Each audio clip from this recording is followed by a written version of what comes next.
You're Pat, aren't you? Sure. I guess you're that Miss Livingston he's always talking about. You like him, don't you? I never dreamed that you were interested in Robert, too. Well, what's wrong with that? Just because I ain't a swell and don't live up on Bowling Green? Oh, it isn't that. I'm young enough and now I'm pretty, ain't I? Please, I think you're very pretty. I'm sure you must have many beaux, but... Well, why do you like him? Well, Mr. Fulton, he's different. He's the first real gentleman I ever met. He don't really belong down there with us on the waterfront. Makes you feel like you got to take care of him and what kind of help him? Well, you certainly didn't help him much that night at our house. I persuaded Uncle to invite some of our most influential people to dinner. Mr. John Jacob Astor, Washington Irving, and Nicholas Roosevelt, hoping that Robert might be able to interest one of them in his boat. And then right in the middle of dinner... I do not like the look of things in Europe, Chancellor. This war between France and England will not do us any good. Fulton here has just returned from England, Mr. Astor. Perhaps he can tell us about conditions there. I'm sorry, Chancellor. I'm afraid I didn't pay much attention to politics. I've been so absorbed in my work. Mr. Fulton invents things, Mr. Astor. Oh, how perfectly fascinating. Inventing is so much more romantic than business, don't you think, Harriet? Really? I've got to see him, I tell you. This way. I've got to see him, Mr. Fulton. Come here, come on, now, let me in. What's the meaning of this? Well, I tried to stop her, sir, but he just didn't understand. I'm a personal lady friend of Robert Fulton. Pat! Here you are. I brought your boat for you. You went off and forgot it. Pat, you shouldn't have come here. But I knew you'd need your boat. If I'd needed it, I'd have brought it myself. Oh, is that the boat you were telling me about, Mr. Fulton? The one you made for Napoleon? The diving boat? Diving boat? Lady, the idea of a boat is to stay on top of the water. You can get to the bottom without a boat. Please, Pat, would you mind leaving and take the boat with you? It's such a strange-looking affair, Mr. Fulton. Won't you tell us about it? Yeah, what's it for? Really, I... Go on, Robert. Tell them about your steamboat. How did you know, mister? Say, you must be the Chancellor. We're dependent on you. Well, I'm sure I'm honored, Miss... O'Day. Ladies and gentlemen, may I present Miss Patricia O'Day, my landlady. And I might add, my very good friend. Pleased to meet you. Pleased to meet you. Pleased to meet you, I'm sure. Excuse me for busting in here the way I did, but you see, I happened to be in Mr. Fulton's room. Pat! But I was only turning down the bed, and I seen the boat. Please, that'll be enough. Tell us about the steamboat, Mr. Fulton. As an owner of many sailing ships, I'm very interested. Oh, it's a great idea, mister. It'll run without sails, without oars, without wind, without anything. Except money, huh? Really, you must excuse me, Mr. Astor. I didn't come here to try and raise money. You didn't? You know, I believe I saw a contraption like that in Paris about 4 years ago. Oh, yes, I conducted some experiments on the Seine about that time. Oh, was that the same boat? I remember they built a big fire on the deck, and smoke and flames and cinders just flew up out of the chimney, and then those big wheels started to go round and round. It made the most terrific racket. And then the most thrilling thing happened. What happened? It blew up. Adam! Excuse me for saying so, but you're a lying old jade.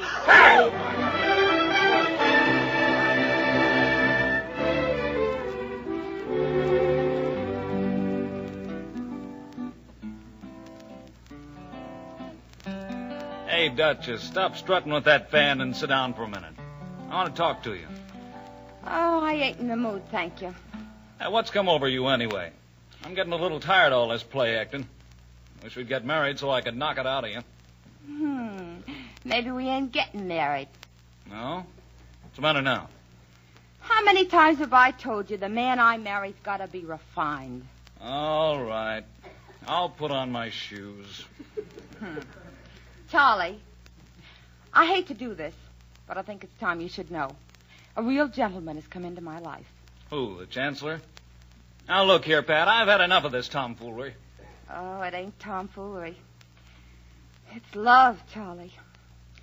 Came over me the minute he walked in here, and it was mutual. I seen it in his eyes. Whose eyes?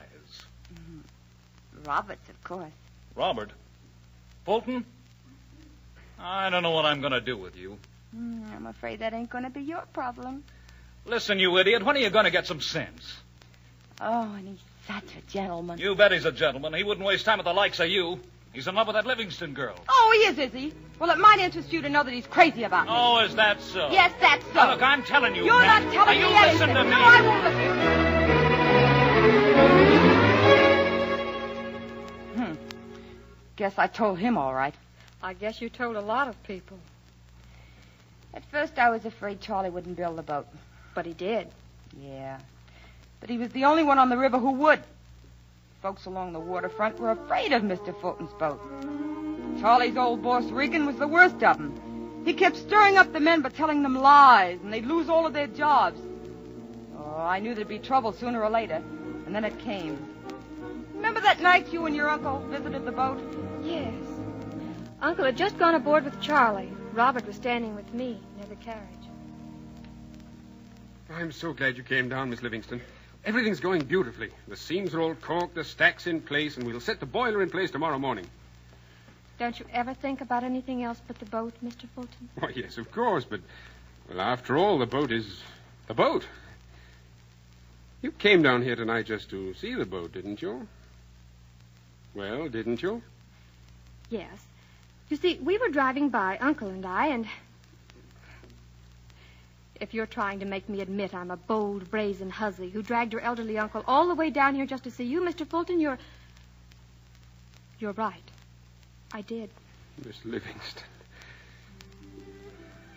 People who kiss me usually call me Harriet. Oh, Harriet.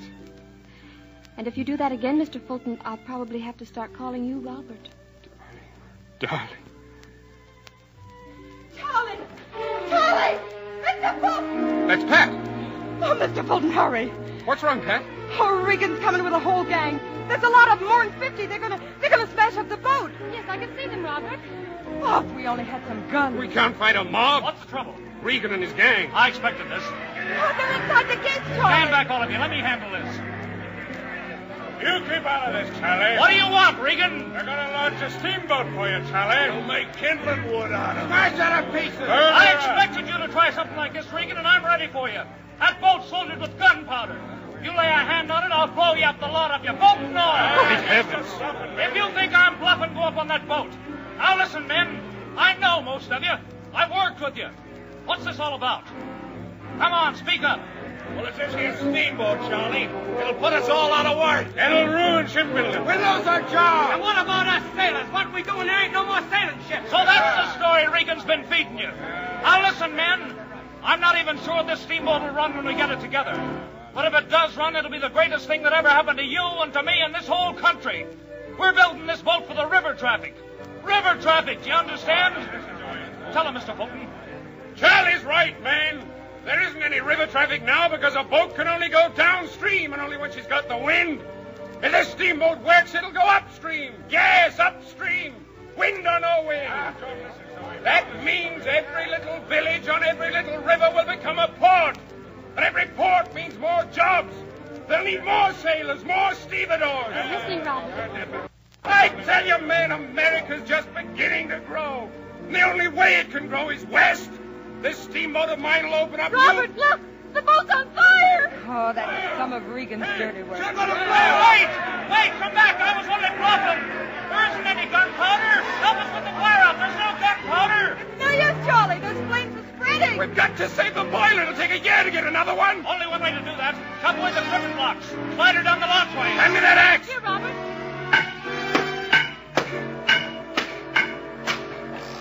Watch out! Move!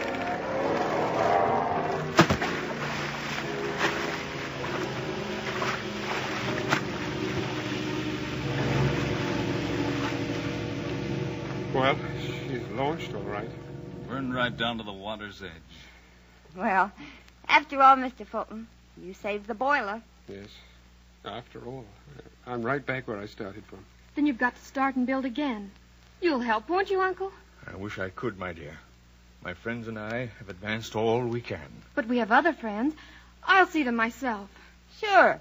And I'll see some of my friends, too. I'm afraid it's hopeless. Don't say that, Robert. We'll manage some way. Won't we, Pat?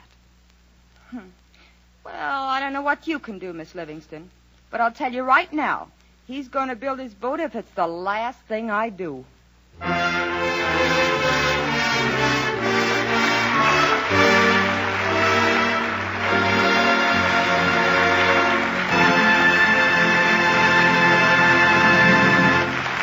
been listening to Alice Faye, Richard Green, and Brenda Joyce in scenes from Darrell F. Zanuck's production, Little Old New York. Little Old New York will have its world premiere at the Lincoln Theater in Miami, Florida, January 31st, and will open at the Roxy in New York City, February the 2nd. The part of Charlie, played by Fred McMurray in the picture, was enacted here tonight by Fred Mackay. And for good news, I wish to thank all the participants for a magnificent performance. My congratulations to Henry King, the director, and Raymond Griffith, associate producer.